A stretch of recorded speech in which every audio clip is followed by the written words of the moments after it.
Oh, and you guys get one of those new 2 big iPhones, the mega size iPhone. Anybody? No. The bendy one. There you go. That's the new one, but that's not the big giant mega one. Yeah, no. My boss has one. Well, guess what? Here's one right here for y'all to feast your eyes on. To sink your feces Feces into. into it. All right. Here's Oh, cool. Yeah. Just Nice. a quick one right off the bat. Why does Morty call Rick instead of Grandpa? The honest answer is because the original shorts that I made for Channel 101, it was Doc, like, oh geez, Doc, it's like Doc Brown and Marty McFly. It's like, oh geez, Doc, what are we gonna do? Marty, you gotta suck my balls, Marty, or whatever it was. And then when we went to series, I remember for a long time it was like, okay, Brock and Jerry, just trying to find names that fit the same amount of syllables so that I could just kind of do that same thing. There was Nick Weidenfeld. We were riffing let's just come up with things, because I don't want to lose the rhythm of Doc and Marty for Justin, because when he does those voices, it's like, let's not change the number of syllables and stuff. And we're trying to brainstorm names for the kid, and we're like, Milty, Murdy, and Nick Weidenfeld goes like, Morty, and we're like, oh, and he goes, man, you guys really aren't Jewish. It's like, yeah, Morty worked perfect. And then it was like Rick was something I had kind of kicking around for a while. It's 1 syllable, very close to Doc, and then Rick Sanchez is a name that I've been using. I'll make up a canonical answer to the question. I think that when Rick first showed up, which predates the pilot episode, he probably didn't like being called Grandpa by this kid he's dragging around. He probably kept telling the kid to not call him Grandpa. Yeah, easy so with Summer that. Still calls him Grandpa because she's more rebellious and teenager, a little smarter, more adolescent. Yeah. But Morty just started calling him Rick. In the promos for the Blu-ray, you guys are using the Rick and Morty puppets. Dan, obviously, in the history of going, using cartoons, using other ways to would you ever take the show live action or use puppets or something like that? I don't think so. I mean, that was really just an experiment. My sister's boyfriend was on that Jim Henson Creature Challenge show. He was one of the contestants, and just incredibly talented, and makes the weirdest, eeriest, most unsettling creatures. And so I pitched it to Adult Swim, and they were into it as a way to promote the DVD. And I was thrilled because I was like, oh, we get to make a couple of creepy Rick and Morty puppets out of the deal.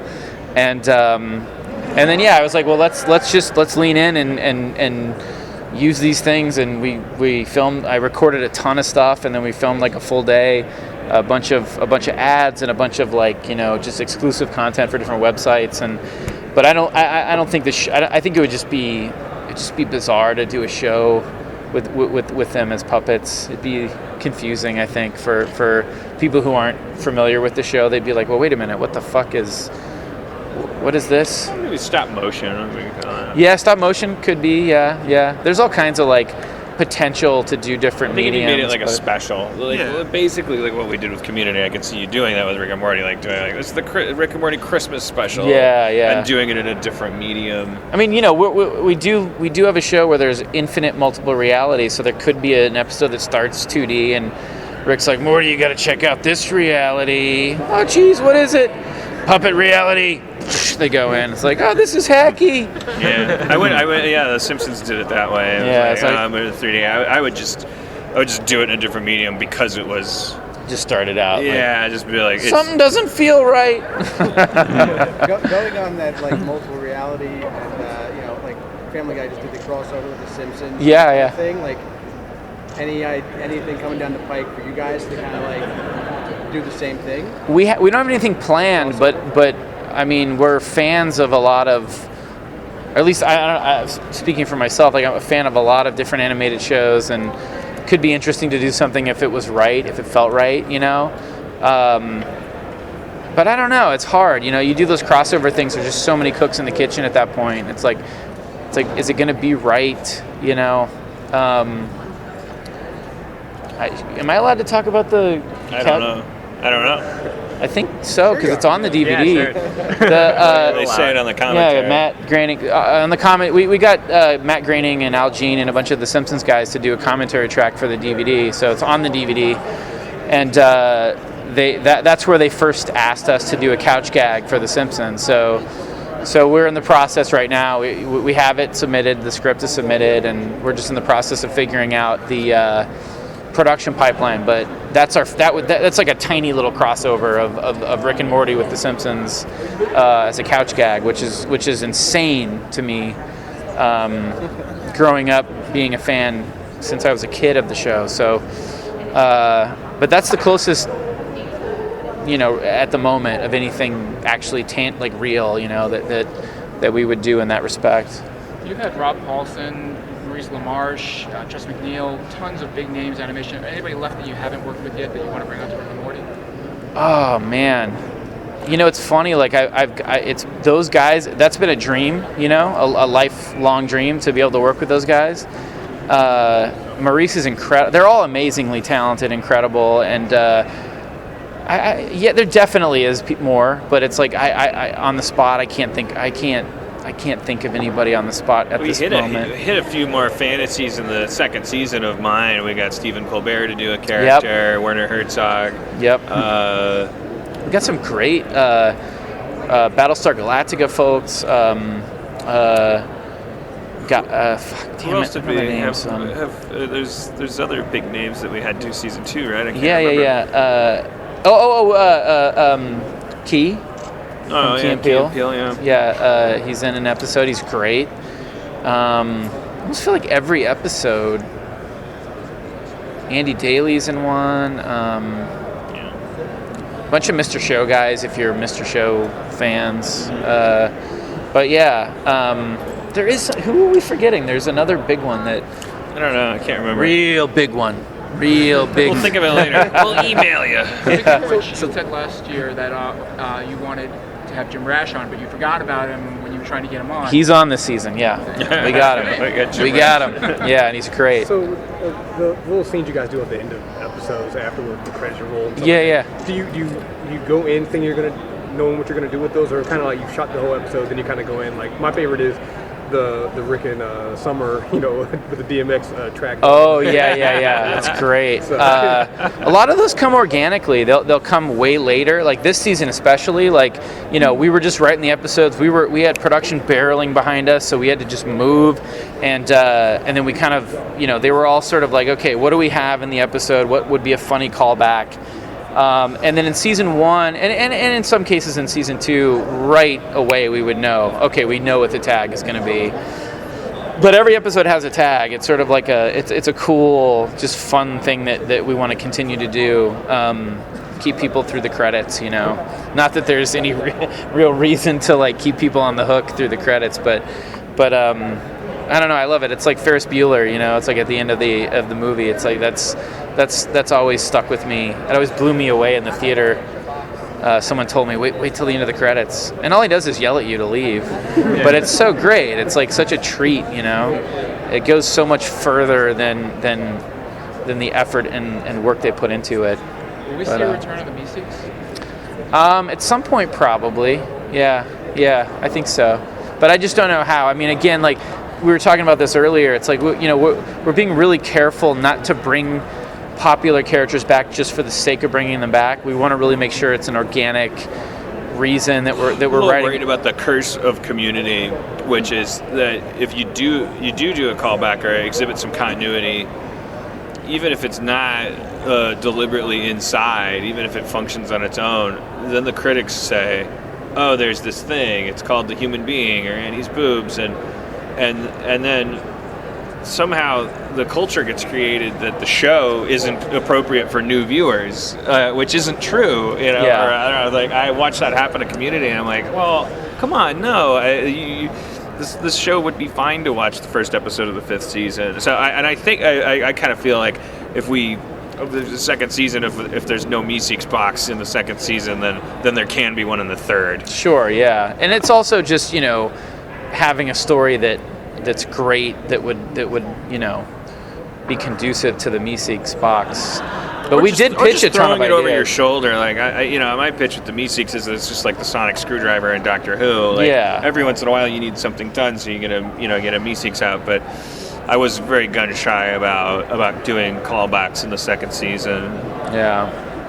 So the writing process for a typical episode, like the season 1, the Dream episode, for example, how does that go about? Do you kind of come up with the idea of, the sort of from the character interaction, then you're like, hey, it would be cool to do a riff on Inception with this? Or does it start that you're like, man, I'd kind of like to do something that kind of spoofs Inception and, model it around That was like 2 A stories, remember? That was like early on. That was one of the first ones we wrote after we got the season green light. We broke the stories. We went off. You were out for a couple of weeks, and we broke something. And then we came back and pitched it to you, and we reworked it and made it way better. And then we spent the most time on that one. We kept going back out. We kept rewriting, polishing, because it really was cramming 2 A stories together.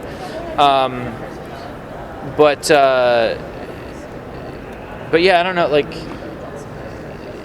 I'm forgetting the point of the. I'm sorry, I'm starting to get tired.